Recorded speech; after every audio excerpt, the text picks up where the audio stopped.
Straeon 5 munud, addasiad Rhiannon a Dewi Pws. Cedwyr pob hawlfraint, all rights reserved. Diolch i Carreg Gwalch am ei cydweithrediad. Thank you to Carreg Gwalch for their cooperation. Pen-blwydd hapus Babi Cobi.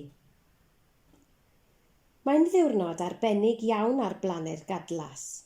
Mae Babi Cobi yn dathlu ei ben-blwydd yn flwydd oed ac mae'r arallfydwyr i gyd yn cynnal parti pen-blwydd iddo. Yn sydyn, daeth sŵn dychrynllyd o'r gofod a glaniodd llong ofod yng nghanol y parti.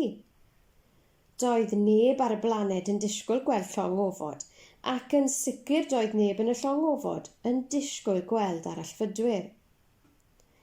Ar ôl dringo i lawr yr ysgol yn ofalus o'r roced, sylwodd y gofodwyr Seth a Sam ar y baneri lliwgar yn chwifio ar wyneb y blaned. Pwy sy'n dathlu ei ben-blwydd? Holodd Seth. Wel, Cobi, wrth gwrs, mae o yn flwydd oed heddiw, atebodd smich yr arallfydwr. Beth am gêm o bêl-droed i ddathlu? Holodd Sam. Ond da ni ddim yn gwybod sut i chwarae pêl-drod, atebodd Cobi. Fe wnawn ni eich dysgu. Yn gyntaf, rhaid gosod postyn gôl. O ni, fe wnawn ni ddefnyddio esgidiau gofod sbar fel pist, dywedodd Sam. Cyn hir, roedd pawb wedi dysgu chwarae'r gêm a chawsant i gyd brynhawn hwyliog gyda llawer o chwerthin wrth i'r arallfydwyr gyda ffeder neu 5 coes ddangos sgiliau driblo arbennig. Ar ddiwedd y gêm, roedd y sgôr yn gyfartal a phawb wedi blino'n lân. Dyma ti, dywedodd Seth wrth Cobi. Ni gei di gadw par o'r esgidiau gofod yn anreg pen-blwydd.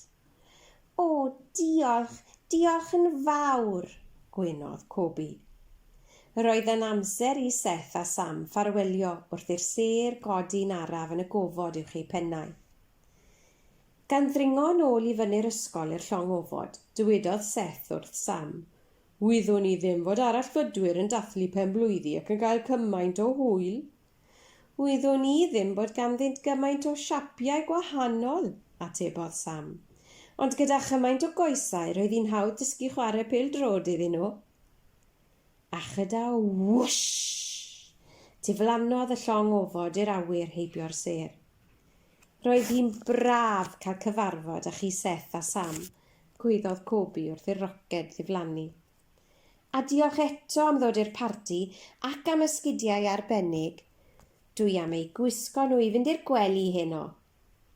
Chwarddodd Cobi a smich a'i ffrindiau, cyn dringo lawr y crater i'w cartref glud o dan wyneb planed gadlas.